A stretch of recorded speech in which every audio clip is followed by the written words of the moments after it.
Assalamualaikum warahmatullahi wabarakatuh.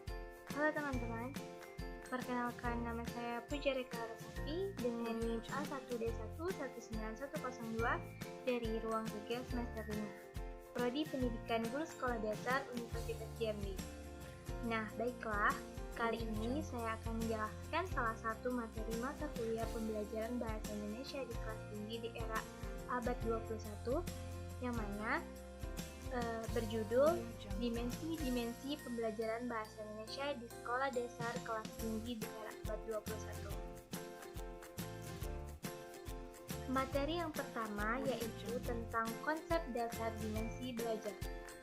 Konsep dasar dimensi belajar dibagi menjadi 4. Yang pertama yaitu belajar sebagai sebuah tujuan, yang artinya di mana seseorang hanya belajar untuk mencapai tujuan tertentu saja, seperti siswa yang ingin belajar karena ingin mendapatkan nilai yang bagus. Yang kedua, belajar sebagai alat, artinya di mana seseorang belajar hanya untuk mendapatkan kekuasaan. Kemudian yang ketiga yaitu belajar sebagai produk, yang artinya di mana seseorang belajar hanya untuk mendapatkan bukti capaian hasil belajarnya, seperti ijazah atau sertifikat lainnya. Jadi, fokusnya hanya untuk belajar mendapatkan ijazah. Dan yang terakhir, belajar sebagai proses, yang artinya di mana seseorang belajar dengan niat bersungguh-sungguh karena mereka ingin mendapatkan ilmu dan mengikuti setiap tahapan-tahapan dalam setiap pembelajaran tanpa mementingkan suatu bukti atau ijazah atau tanpa membandingkan kekuasaan. Materi selanjutnya yaitu tentang tujuan pembelajaran berbasis dimensi. Tujuan pembelajaran berbasis dimensi ada 3, yaitu yang pertama, pembelajaran yang menyenangkan dan menginspirasi. Yang kedua, murid cerdas. Yang ketiga, terbiasa dengan pendekatan saintifik. Tujuan pembelajaran berbasis dimensi ini harus didukung oleh adanya guru kreatif, inovatif, ataupun memiliki kemampuan yang dapat meningkatkan hasil dari proses belajar. Materi selanjutnya yaitu tentang dimensi belajar sebagai proses berpikir. Dimensi belajar sebagai proses berpikir ini ada 5. Yang pertama, memperoleh dan mengintegrasikan pengetahuan. Yang kedua, mengembangkan sikap dan persepsi positif. Yang ketiga, memperluas dan menghasilkan pengetahuan. Yang keempat, mengembangkan sikap produktif. Dan yang terakhir, belajar secara bermakna. Dimensi belajar sebagai proses belajar yang pertama yang akan saya jelaskan yaitu belajar untuk memperoleh dan mengintegrasikan pengetahuan.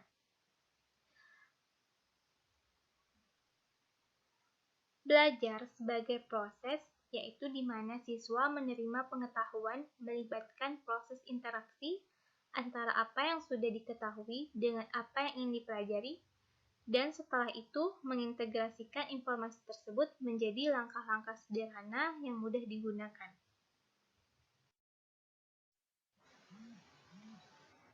Dimensi yang kedua yaitu belajar sebagai sarana mengembangkan sikap positif siswa. Sikap dan persepsi siswa dalam belajar sangat mempengaruhi belajar secara positif, sehingga dalam belajar itu menjadi mudah. Namun, sebaliknya, sikap juga dapat mempengaruhi secara negatif, sehingga dalam belajar siswa menjadi sangat sulit. Ada 2 faktor yang mempengaruhi sikap dan persepsi dalam proses pembelajaran siswa. Yang pertama, itu faktor eksternal.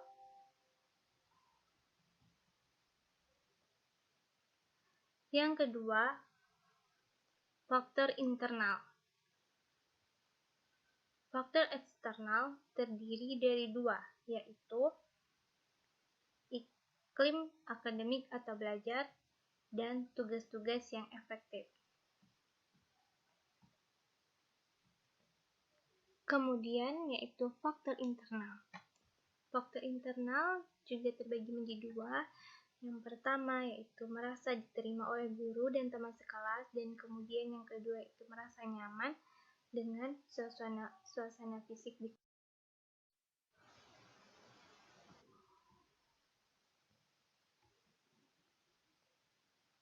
Dimensi yang ketiga yaitu belajar sebagai sarana memperluas dan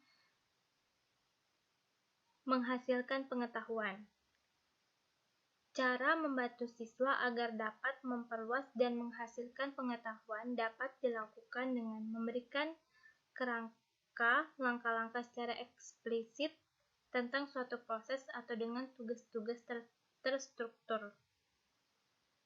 Seperti adanya kegiatan comparing, yang kedua casiping, yang ketiga inducing, yang keempat analyzing error, yang kelima constructing support, kemudian abstracting, dan yang terakhir analyzing personal. Dimensi yang keempat yaitu belajar secara bermakna.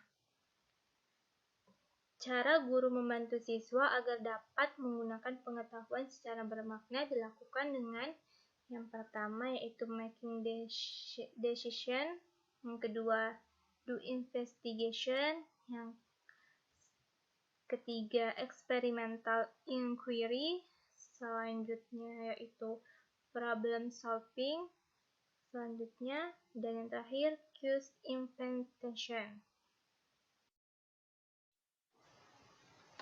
Dimensi yang kelima yaitu mengembangkan sikap produktif sebagai perwujudan kompetensi abad 21. Menumbuhkan kebiasaan mental untuk dapat berpikir secara produktif ditandai dengan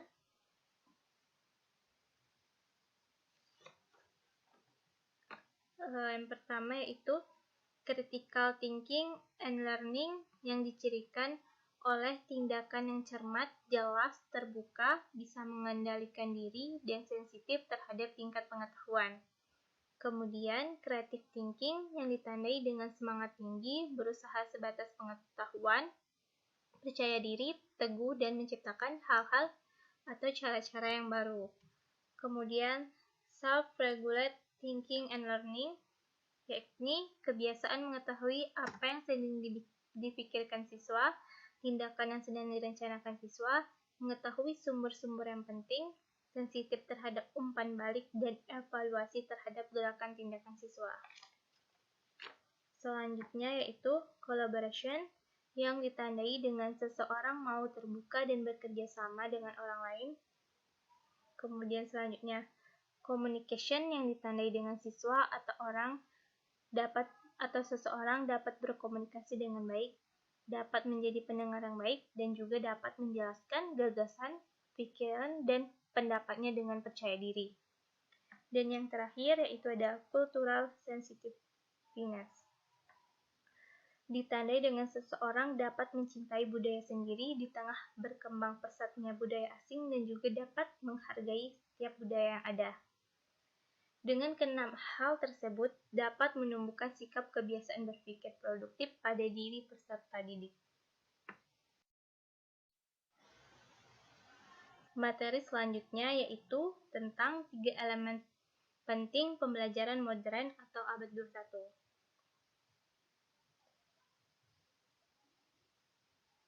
Tiga elemen penting ini terdapat 3. Yang pertama itu teknologi pedagogical context knowledge, Sulman 1986, yang disingkat dengan TPACK.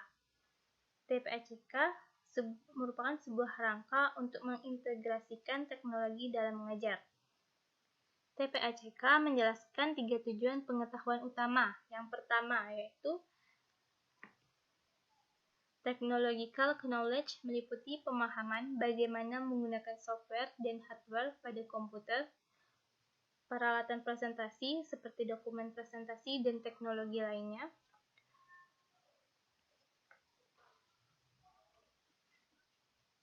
dalam konteks pendidikan. Yang kedua yaitu context knowledge, mengarah kepada pengetahuan atau kekhususan disiplin ilmu atau materi pembelajaran. Yang ketiga yaitu pedagogical knowledge, yaitu mendeskripsikan tujuan umum kekhasan pengetahuan untuk mengajar. Hal ini adalah kumpulan pengetahuan yang harus guru kembangkan supaya mampu mengelola dan mengorganisasikan pengajaran dan aktivitas pembelajaran untuk mencapai tujuan pembelajaran yang diharapkan.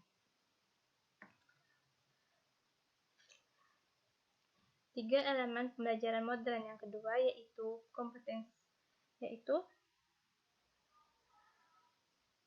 HOTS atau High Order of Thinking Skill, merupakan kemampuan berpikir tingkat tinggi yang bukan hanya sekedar mengingat, menyatakan kembali, dan juga merujuk tanpa melakukan pengolahan, tetapi kemampuan berpikir untuk menelaah informasi secara kritis, kreatif, berkreasi, dan mampu memecahkan masalah. Tiga elemen penting modern yang ketiga, yaitu yang terakhir, kompetensi abad 21. Kompetensi-kompetensi siswa yang harus dimiliki pada abad 21 antara lain critical thinking and learning, creative thinking, self-regulate thinking and learning, collaboration, communication, and cultural sensitivity.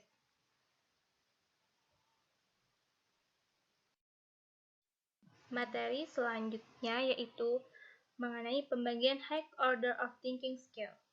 Taksonomi tujuan kognitif menurut Bloom 1956.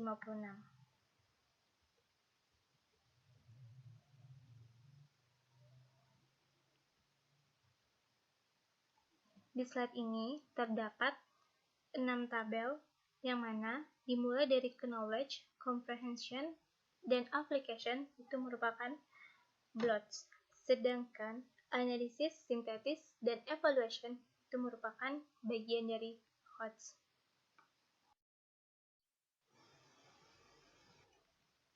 Selanjutnya yaitu taksonomi kognitif Lorin W. Anderson 1990 dan 2001. Yang pertama ada mengingat. Kita mulai dari bawah terlebih dahulu. Yang pertama ada mengingat atau biasa kita kenal dengan C1, yang mana yaitu mengenali, mengingat informasi dan fakta. Yang kedua atau C2 memahami, mengerti makna, informasi dan fakta. Kemudian selanjutnya itu melakukan atau yang biasa dikenal dengan C3, yaitu melaksanakan fakta, hukum, konsep, dan ide. C4 atau menganalisis, yaitu menyelidiki fakta, hukum, konsep, dan ide. Selanjutnya C5 atau mengevaluasi, merupakan menentukan nilai informasi dan ide. Dan yang terakhir yang disebut C6 membuat, menyusun bagian-bagian menjadi sesuatu yang baru.